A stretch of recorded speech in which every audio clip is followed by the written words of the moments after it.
도는요 아마 역사에 길이길이 오랫동안 기록이 될 것 같습니다.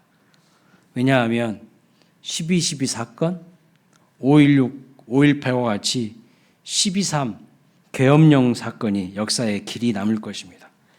이제 역사책의 12.3은 2024년도 12월 3일은요 계엄령 사건으로 딱 기록에 남을 겁니다. 그래서 매년마다 12월 연말이 되면요 전국 대학의 교수님들이 올해의 사자성어를 발표합니다. 올해의 사자성어 2024년 한 해를 돌아보며 올해의 사자성어를 발표한 것이 뭐냐면 도량발호라는 뜻이에요. 도량발호. 무슨 뜻인가? 제멋대로 권력을 부리며 함부로 날뛰다. 이게 24년도를 한마디로 압축한 말이라는 거예요. 누가 이런 이야기를 했다고요? 제가 한 게 아니에요. 또 오해하지 마세요. 제가 한 게 아니라 누가 했다고? 전국의 대학의 교수들이. 교수들은 누구예요? 지식인들이고 학자들이잖아요. 지식인들이 학자들이 올 한 해를 정리하면서 도량발호가 2024년과 딱 어울리는 말이라는 겁니다. 권력자가 사적으로 권력을 남용하여서 제 멋대로 행동하는 모습을 비판하는 그런 의미를 담고 있습니다. 여러분, 올해 우리나라 대통령을 비롯하여서 정치 지도자들이 참 정치를 잘했습니까? 그들로 인하여서 참으로 세상이 무질서하고 혼란해졌다는 것을 말해주는 것이죠. 그런데 오늘 본문에서도 보면 예수님이 이 땅에 오실 때의 상황을 설명해 주는 구절이 있습니다. 1절에 보시면 이렇게 말하고 있어요. 헤롯 왕 때에 라고 말하고 있어요. 헤롯 왕 때에 예수님이 오셨다는 겁니다. 여러분, 헤롯 왕 때라는 것은 예수님이 오시던 그 당시 사회를, 세상을요 아주 잘 드러내주는 표현입니다. 헤롯은 로마 황제에게요 충성을 맹세하고 권력을 부여받아서 유대 땅과 그 인근 지역을 다스리던 분봉왕입니다. 그런데 이 사람은요 어떤 사람인가? 권력욕에 사로잡힌 사람이에요. 권력욕. 자기의 왕권에 방해가 되면요 가차없이 사람들을요 그냥 죽이는 사람입니다. 폭군이에요. 폭군. 제정신이 아닌 사람이에요. 그래서 자기 아내도 죽여요. 자기 아들들도 죽여요. 자기 장모님도 죽인 사람이야. 마태복음 2장 16절. 오늘 2장 우리가 읽어봤는데 거기 16절을 보면 유대인의 왕이 태어났다는 동방박사들의 이야기를 듣고 어떤 명령을 내립니까? 저기 보세요. 2살부터 그 아래로 다 죽이라 이렇게 명령을 내리는 겁니다. 2살 아래의 남자아이들 다 죽여 이렇게 명령을 누가 내렸다고요? 헤롯 왕이 내렸다는 거예요. 정상적인 판단 능력을 가진 사람이 아니라는 거예요. 여러분, 아이들이 태어나는 것이 여러분은 즐겁습니까? 아니면 슬픕니까? 즐겁죠. 지금 우리나라 저출산으로요 심각해요. 세계 대학자들이 전문가들이 뭐라 하냐? 세계에서 제일 빨리 소멸될 국가 1위 대한민국이래. 왜요? 애들 애 안 나니까. 애 안 나니까. 제일 소멸될 가능성이 높은 나라가 대한민국이라는 거예요. 근데 헤롯 왕은요 참 멍청한 사람이에요. 아이들이 많이 태어나야지 다음 세대가 활성화되고 좋은 거 아니겠습니까? 근데 얘들을 태어나게 하나님이 은혜를 주셔도 다 죽이는 사람이야. 다 죽이는 사람. 정상이 아닙니다. 그러니까 여러분 그 시대를 살아간 백성들은 얼마나 고통스러웠을까요? 얼마나 절망의 삶을 살았을까요? 그런데 바로 그때에 예수님이 유대 땅 베들레헴에 태어나셨다는 것이죠. 자, 그러면 예수님이 헤롯이 다스리던 그때에 이 땅에 오셨다는 것은 무엇을 의미하는 것일까요? 세상의 통치자 헤롯 왕이 진정한 통치자가 아니라 진정한 왕은 우리 예수님이다라는 것을 마태는요 의도적으로 기록하면서 우리에게 말씀하고 있는 겁니다. 오늘 이 시대를 살아가는 우리가 경험하는 현실도 마찬가지 아닙니까? 수많은 사람들이 권력자가 되고 싶어 합니다. 힘을 기르고 싶어 해요. 여러분들도 여러분 마음 한번 들어보세요. 여러분 마음속에 권력에 대한 마음 없으세요? 권력에 대한 힘을 키우고 싶은 마음 없으세요? 자기가 속한 공동체에서요, 자기가 제일 힘을 발휘하고 싶고요, 통치자 되고 싶어하고 왕 되고 싶어하는 권력력이 많은 사람들에게 있어요. 모든 사람까지는 아니지만 거의 많은 사람들에게 있어요. 그런데 그 누구도 우리의 진정한 왕이 아니다라는 것이죠. 심지어 우리 자기 자신도 자신의 인생에 있어서는요, 왕이 되고 싶어 합니다. 내 인생에서만큼은 내가 주인이지, 내가 왕이지. 그러니까 내 마음대로 하고 싶어 해요. 그러나 우리의 삶의 주인이자 왕은 오직 예수 그리스도라는 것을 오늘 본문은 말씀해 주고 있는 거예요. 그래서 빨리 내 삶의 통치권을 하나님께 내어드릴 때에 진정한 내 삶에 뭐가 임하는 거예요? 평화가 임하는 거예요. 세상의 권력자들이 혹은 우리 자신이 힘을 가지고 내 인생을 주도하려고 하기 때문에요, 항상 문제가 삐그덕삐그덕 거리는 거예요. 내 삶의 왕 대신 예수님께 빨리 이 왕권을 내어드릴 때 진정한 내 삶의 평화가 임하는 것을 믿으시기 바랍니다. 이 시대에 우리가 경험하는 현실은요, 헤롯이라는 악한 왕이 득세하는 것 같은 현실입니다. 너무나도 억울하고 분한 일들이 가득하죠. 그래서 여기저기서 우리 국민들의 신음소리, 분노의 소리가요, 지금 가득합니다. 그러나 여러분, 그 어떤 왕도 우리의 진정한 왕이 아니며 예수 그리스도가 우리의 왕이시기에 예수 그리스도의 다스림과 통치 아래 거하는 믿음의 백성이 될 때에 주님이 다스리는 그런 새로운 나라를 꿈꿀 수 있다는 것이 오늘 말씀을 통하여서 우리에게 주시는 희망이에요. 자, 그래서 오늘 본문은요, 크게 세 가지 메시지를 말씀하고 있습니다. 첫째는 진정한 왕은 누구냐라는 거예요. 진정한 왕은 누구냐? 내 삶의 진정한 왕, 진정한 주님은 누구인가? 두 번째, 그 왕은 어떤 성격과 어떤 특성을 가지고 있는가라는 것을 말씀해 주고 있고요. 세 번째는 우리는 그 왕에게 어떻게 해야 하는가? 그 왕에게 어떻게 해야 되는가?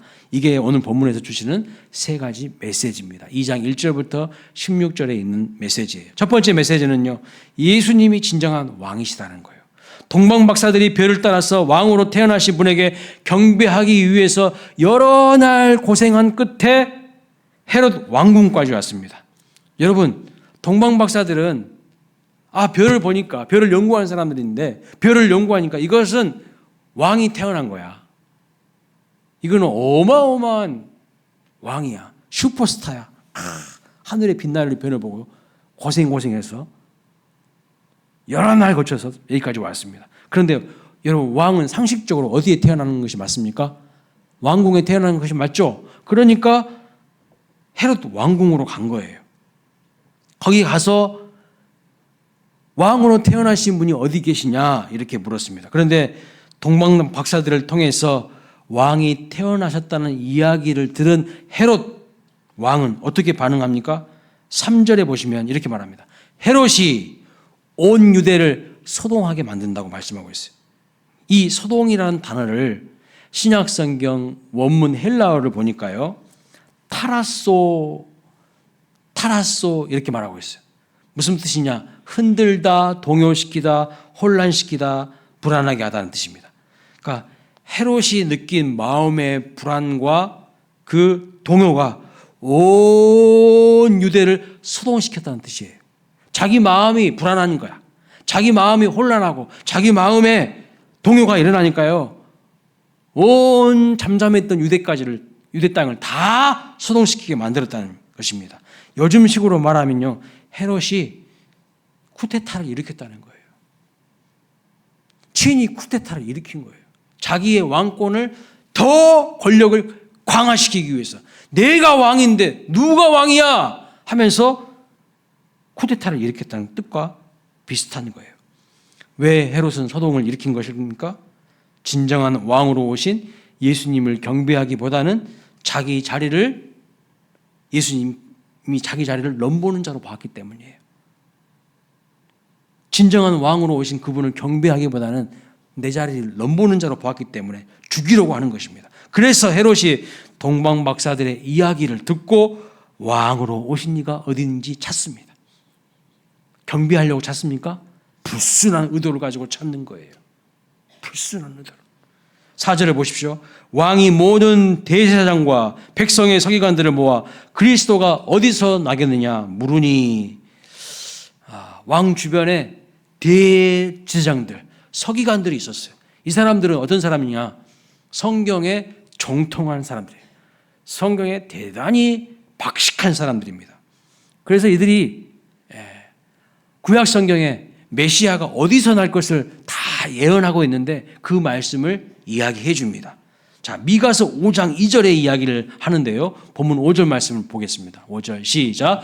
이르되 유대 베들레헴에 있니 이는 선지자로 이렇게 기록된 바.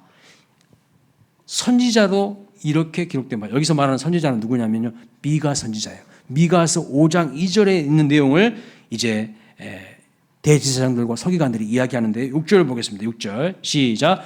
또 유대 땅 베들레헴아 너는 유대 고을 중에서 가장 작지 아니하노다. 내게서 한 다스리는 자가 나와서 내 백성 이스라엘의 목자가 되리라 하였음이니이다. 그렇습니다. 이 말씀이 이미 미가서 구약성경 5장 2절에 있는 건데 그 미가 선지자가 말씀한 내용을 인용해서 말하고 있는 내용이요, 본문 6절이에요.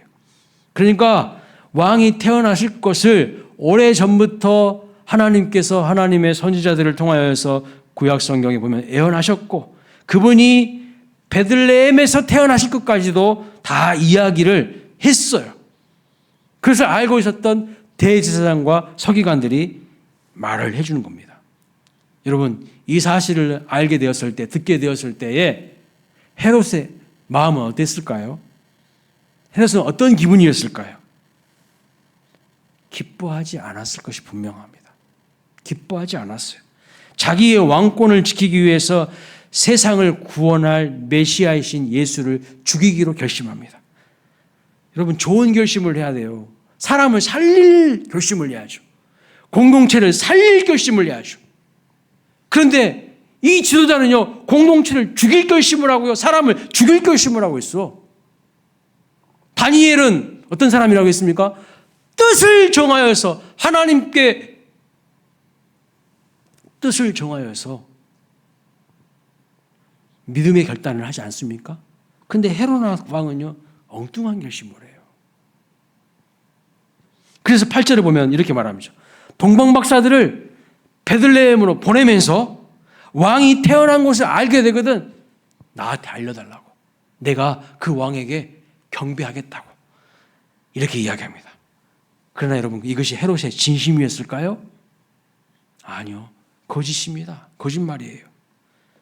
헤롯의 진심은 무엇일까요? 13절에 나와 있습니다. 13절 볼까요?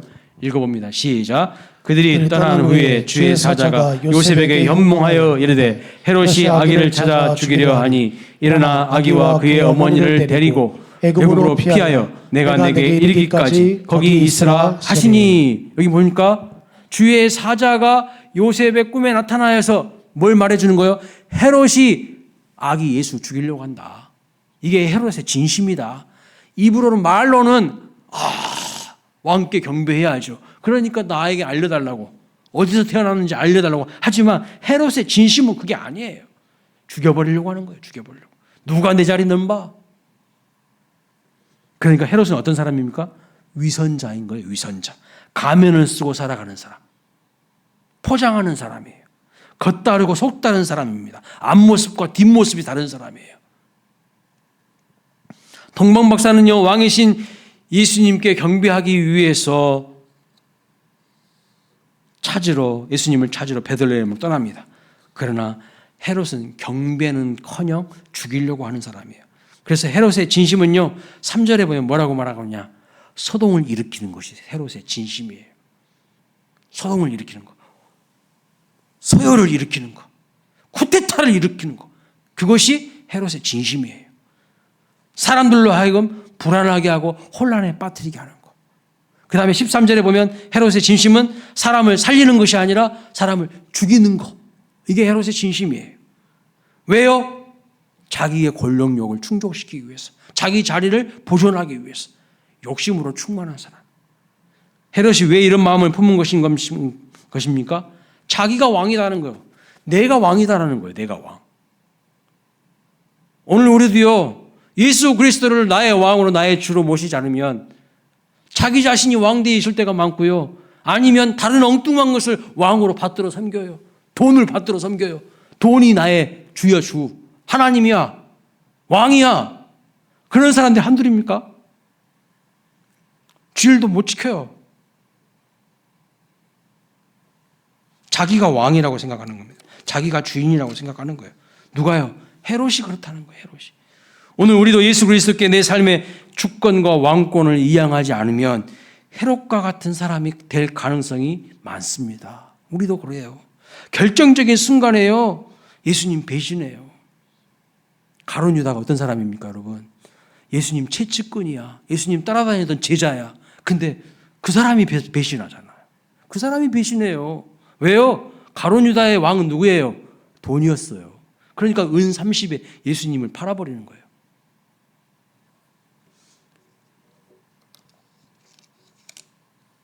결정적인 순간에 예수님 배신하고 예수님 경배하기는커녕 헤롯처럼 나를 위해서 예수님을 희생시키는 거예요.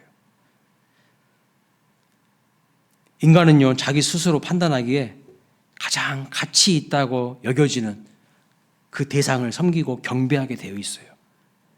내 스스로 판단하기에 이것이 가장 가치 있는 거야, 그것을 예배하게 되어 있어요.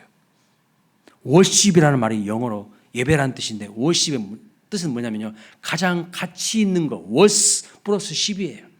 가장 가치 있는 것을 섬기는 것이 예배예요. 그러니까 하나님을 가장 내 삶에 가치가 있는 분으로, 왕으로 섬기는 사람은요, 당연히 하나님을 경배합니다. 그런데 엉뚱한, 세상 엉뚱한 것들을 섬기는 사람들이 많아요. 그것이 하나님 되어 있고 왕 되어 있는 사람들이 많다는 것이죠. 헤롯은 권력이 가장 가치 있는 것이라고 생각했고요, 가룟 유다는 돈이 가장 가치 있는 것이라고 여겼습니다. 그리고 예수님은 그러한 권력이나 돈보다 가치가 없는 것이라고 여겼기 때문에 가룟 유다는요, 예수님을 배신하고 은 30에 팔아 넘겼고, 헤롯은 자기의 왕권, 자기의 권력을 위해서 예수님을 죽이기로 결심한 거예요. 예수님이 권력보다 돈보다 가치가 없는 것으로 여겼기 때문에요, 그 예수님을요, 무시하고 제거한 거예요. 오늘 우리도 본질상 똑같을 수 있어요. 내가 예수님을, 하나님을 가장 가치 있는 분으로 여기지 않으면요, 오늘 우리도요, 우상숭배자가 될 수가 있어요. 다른 엉뚱한 것들을 붙들고 있는 겁니다. 오늘 우리에게도 예수님을 정녕 내 삶의 왕으로, 주인으로 모시지 않을 때 순간순간 예수님 팔아 넘기고 예수님을 죽인 자가 될 수 있다는 것이죠. 그래서 우리는 인정해야 돼요. 내 안에도 가룟 유다의 죄성이 있다는 것, 내 안에도 헤롯의 본성이 있다는 것을 알고 철저하게 그리스도께 순복하면서 왕이신 주님을 경배하는 우리 모두가 되시길 주님의 이름으로 축복합니다. 오늘 우리에게 주시는 가장 중요한 메시지는 누가 내 인생의 왕이냐, 주인이냐 하는 것입니다. 무엇이 가장 가치 있는 것이고 경배받기에 합당한 분이냐는 것입니다. 그래서 신앙은요, 결국 어떤 문제인 줄 아세요? 주권의 문제예요. 주권의 문제. 사람들이 엄청나게 다양한 사람들이, 많은 사람들이 있는 것 같아도 딱 둘로 갈라집니다. 내가 내 인생의 주인이다, 왕이라고 생각하는 사람이 있는 반면에 내 마음의 보좌에 예수 그리스도가 왕이신 사람, 그 예수 그리스도를 왕으로, 주인으로 모시고 살아가는 사람이 있습니다. 결국 누가 내 인생의 왕이냐, 이 문제가요, 가장 중요한 것이에요. 자기가 왕이라고 생각하며 살아가는 인생은요, 항상 상황에 따라서, 환경에 따라서 어떻게 달라집니까? 오늘 본문을 보니까요, 요동치는 거예요. 소동을 일으켜요. 자기 마음에서 소동이 일어나. 예? 그 마음에 소동이 일어납니다. 불안하고 혼란에 빠지는 거예요. 자기가 왕이니까요. 아침에 기분 다르고 저녁에 기분 다르고 순간순간 기분과 감정이 이랬다 저랬다 달라지는 그 인간이 주인이고 왕이면 어떻게 되겠습니까? 내 마음이 항상 흔들리는 거죠. 그리고요, 자기의 왕권에 도전하는 사람을 죽이는 거예요. 자기 자존심 무너뜨린 자는 가만히 둘 수가 없죠. 반드시 보복하고 죽이고 싶어 합니다. 그게 바로 헤롯이라는 거예요. 근데 그 헤롯이 우리 내 안에도 있지 않습니까? 동방박사들은 자기들이 왕이라고 생각하지 않았습니다. 그래서 진정한 왕이 누구신지를 오랫동안 간절히 찾았습니다. 그렇다면 오늘 우리는 누구인지 한번 점검해 보세요. 자기가 왕인 자입니까? 아니면 아직도 왕이 누구인지 모르고 헤매고 찾아다니고 있는 자입니까? 우리는 오직 왕 대신 예수 그리스도를 진정으로 섬기고 또 경배하는 예배자가 되시기를 주님의 이름으로 축복합니다. 자, 오늘 우리에게 주신 두 번째 메시지는 무엇인가? 그렇다면 그 왕은 어떤 왕이냐는 거예요. 그 왕의 성격과 특징에 대해서 본문은 말씀하고 있습니다. 4절을 보겠습니다. 읽어볼까요? 시작. 왕이 모든 대제사장과 백성의 서기관들을 모아 그리스도가 어디서 나겠느냐 물으니 그렇습니다. 여기 보면 헤롯 왕이 대제사장과 서기관들을 모아놓고 묻습니다. 그 왕이 어디서 나겠느냐? 여러분, 세상이 정령 원하고 갈망하는 왕을 가리켜서 뭐라고 하죠? 그리스도라고 헤롯이 말하고 있어요. 헤롯도 알아요. 헤롯도 예수가 그리스도인 것을 알아요. 그럼에도 불구하고 경배하지 않고요, 찬양하지 않아요. 그리스도인 것을 알면도 불구하고. 그 왕의 특징과 성격이 무엇인가? 그리스도라고 분명히 말씀하고 있어요. 그리스도는 무슨 뜻이죠? 구원자라는 뜻이에요. 히브리어로는 메시아이고요, 헬라어로는 그리스도예요. 의미는 다 똑같습니다. 구원자예요. 구원자. 기름 부음을 받은 자라는 뜻입니다. 그냥 왕이 아니고 통치하고 군림하는 권력으로 남을 제압하는 그런 왕이 아니고 이 왕은 그리스도인데 그 그리스도는 어떤 분인가? 죄인을 위하여서 기꺼이 자기 자신을 희생하시는 그런 왕이라는 것입니다. 우리의 죄를 위해서 자기 자신을 희생하시고 죽기까지, 십자가에서 죽기까지 우리를 사랑하시는 왕이 바로 그리스도이시고 예수라는 것을 말씀하고 있어요. 자, 그 왕은 또 어떤 분인가? 첫 번째는 그리스도라고 했어요. 두 번째는요, 6절 끝부분에 보시면 뭐라고 말하고 있는가? 목자라는 말이 나옵니다. 6절 끝부분에 보세요. 목자라는 말씀이 나오죠. 목자라고 하는 것은 어떤 한 영역, 한 부분만 다스리는 것이 아니고 선한 목자는요, 양의 모든 것을 알고 그 양의 전 생애를 인도하는 거예요. 그래서 예수님은 우리의 목자라고 하시는 겁니다. 시편 23편에 보면 여호와는 나의 목자시니 내게 부족함이 없으리로다 그러잖아요. 그가 푸른 초장과 실만한 물가로 인도하신다고 하잖아요. 자기 이름을 위하여 의의 길로 우리를 인도하신다고 하잖아요. 때로는 사망의 음침한 골짜기를 통과하는 순간에도 주의 지팡이가 막대기를 우리를 안위하신다고 하잖아요. 그리고 어떻게 합니까? 원수의 목전에서 상을 베풀어 주시고 마침내 여호와의 집에, 아버지의 집에서 영원히 살도록 우리를 인도하시는 분이라고 말하고 있어요. 그 시편 23편에 보면 하나님을 목자라고 하는데 그 목자는요, 전 생애를 인도하시는 분이에요. 전 생애를. 그리고 마침내 저 하나님 아버지의 나라 천국에까지 우리를 인도하시는 분이라고 말씀하고 있어요. 푸른 초장으로도 인도하시고 실만한 물가로도 인도하시고 사망의 음침한 골짜기에도 함께해 주시고. 그래서 시편 23편에 그 하나님 목자이신데 그 목자는 어떤 분인가? 임마누엘의 하나님이에요. 항상 함께 하시다는 거예요. 항상 함께 계시다는 거예요. 여기 보세요. 임마누엘이라 하리라 번역한 지 우리와 함께 계시다. 그렇죠? 임마누엘이 우리와 항상 함께 계시다. 뿐만 아니라 에베네셀의 하나님. 에베네셀이 뭐예요? 여기까지 우리를 인도하시는 분이에요.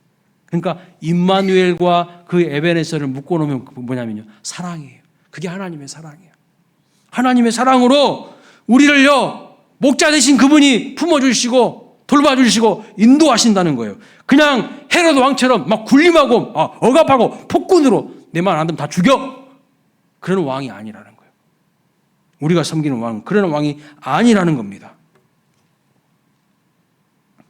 하나님께서 이스라엘의 왕으로 다윗을 세우셨잖아요. 다윗을 뭘 보고 세우셨을까요, 여러분? 다윗이 막 스펙이 엄청 좋았습니까? 서울대 나왔어요? 하버드 나왔습니까? 돈이 막 엄청나게 많은 재벌집 아들입니까? 키가 막 엄청 컸습니까? 아니요. 세상의 기준으로 봤을 때는요, 다윗은 왕될 감이 아니에요. 왕될 감이 아니야. 사울 왕은 오히려 왕될 감이야. 키도 엄청 크고, 왜? 스펙이 좋은 사람이에요. 근데 다윗은요, 그런 스펙이 없어요. 근데 하나님이 왜 그를 높여주셨을까요? 왜 그를 왕되게 하셨을까요? 그 이유를 알아야 돼요. 성경에 뭐라고 말하냐면 다윗이 목자였어요. 목동이었어요. 들에서 양치는 존재였습니다. 그런데 그를 왕으로 이스라엘 다윗으로 맡기신 겁니다. 다윗이 바로 예수님처럼 양을 위해서 자기 목숨을 걸고요, 사자와 곰의 입에서 양을 건져오는 것을 하나님 보셨어요. 자기 목숨을 걸고 사자와 곰에게 잡혀간 양들을요, 찾아가서 사자 입 찢어버리고 건져와요, 양을. 그 모습을 보시고 하나님이 감동을 받으신 거예요. 뭐예요?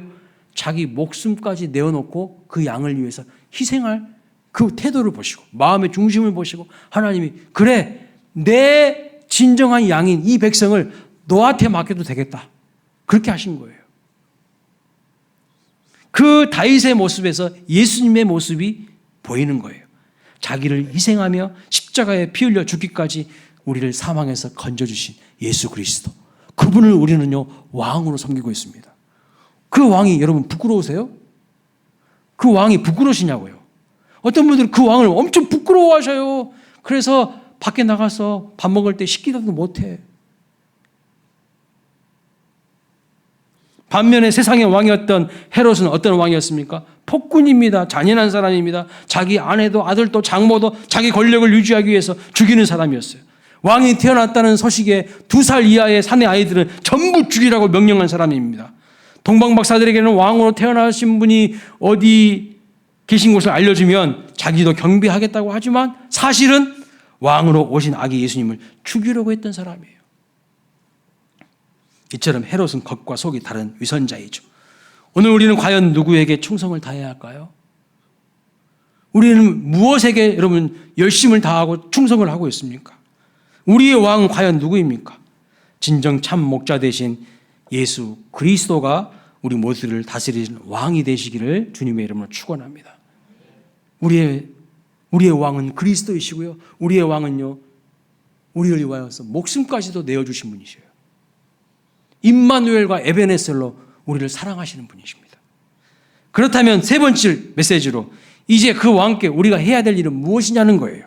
동방박사들처럼 경배하는 것입니다.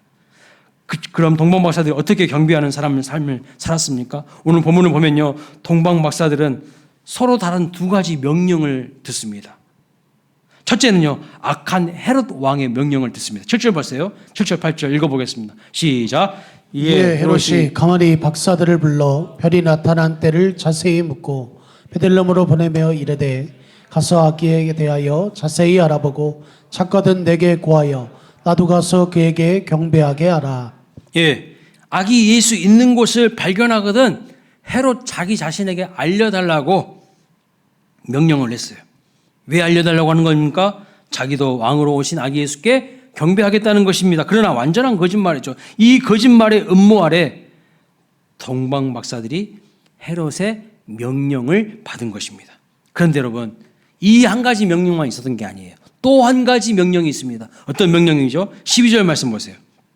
읽어봅니다. 시작. 그들은 꿈에 헤롯에게로 돌아가지 말라 지시하심을 받아 다른 길로 고국에 돌아가니라. 꿈을 통하여서 하나님의 지시, 하나님의 명령을 받습니다. 뭐라고요? 헤롯에게로 가지 말고 다른 길로 가서 고국으로 돌아가라는 거예요. 여러분은 이 2가지 명령을 받았을 때 어떤 명령을 따르겠습니까? 오늘 우리에게도요, 비슷한 명령들이 있어요. 비슷한 선택의 갈림길에 놓여 있을 때가 있어요. 여러분 어떤 명령을 따르시겠습니까? 하나님의 뜻과 지시를 따를 것인가? 아니면 세상의 실세인 권력자인 헤롯 왕 같은 세상의 명령을 따를 것인가? 오늘 우리도 갈림길에 있다니까요. 하나님을 경배한다는 것은 뭔지 아십니까? 주일 예배에 형식적으로 와서 앉아 있는 것이 아니에요.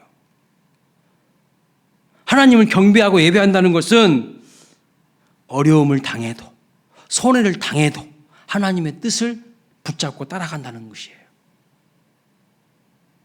만약에요, 동방 박사들이 하나님의 지시를 받지 않고 그냥 헤롯 왕의 명령을 따랐으면 어떻게 됐을까요? 끔찍합니다.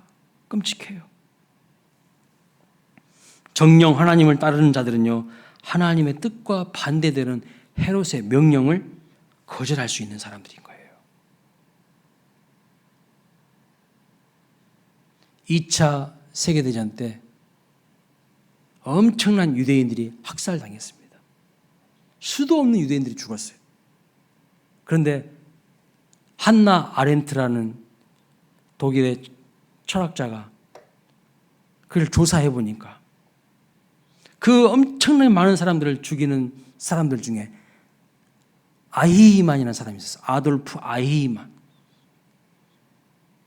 근데 그 나중에 그 아돌프 아히이만이요, 재판장에 섰는데 당신 왜 이렇게 많은 사람을 죽였습니까?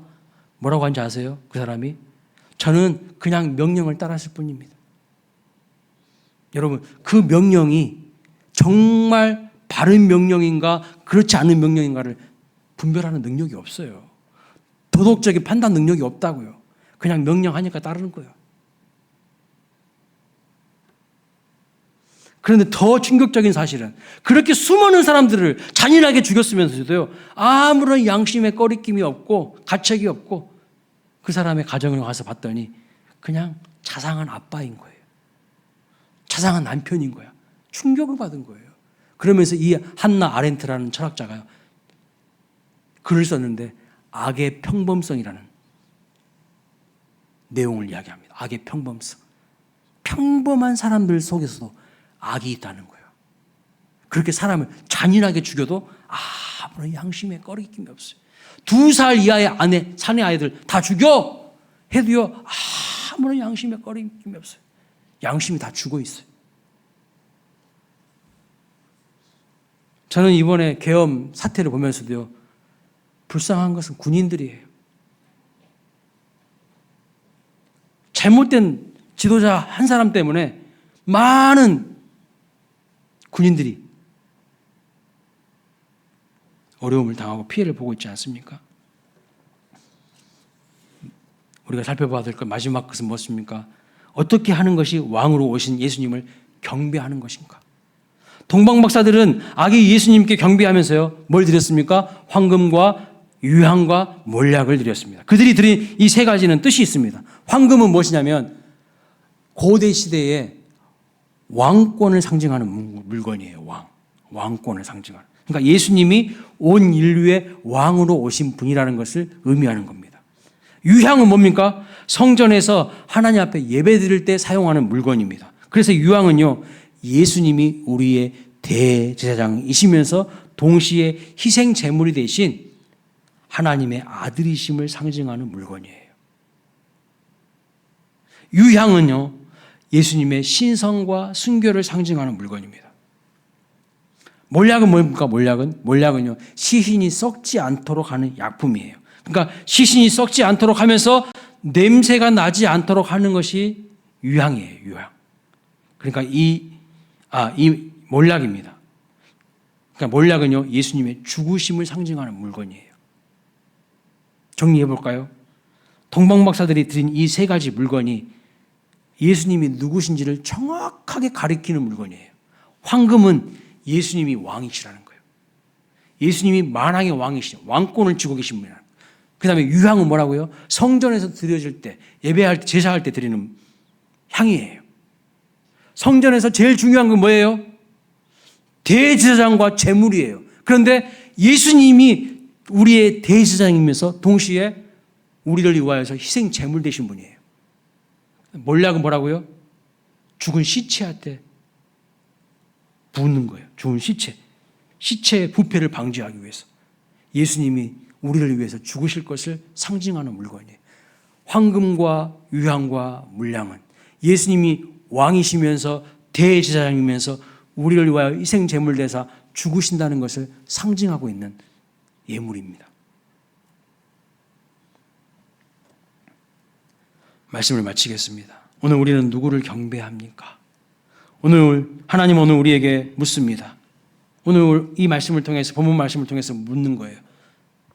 너의 왕은 누구냐? 네가 진정 복종하고 순종하고 따라갈 수 있는 너의 참된 목자는 누구냐?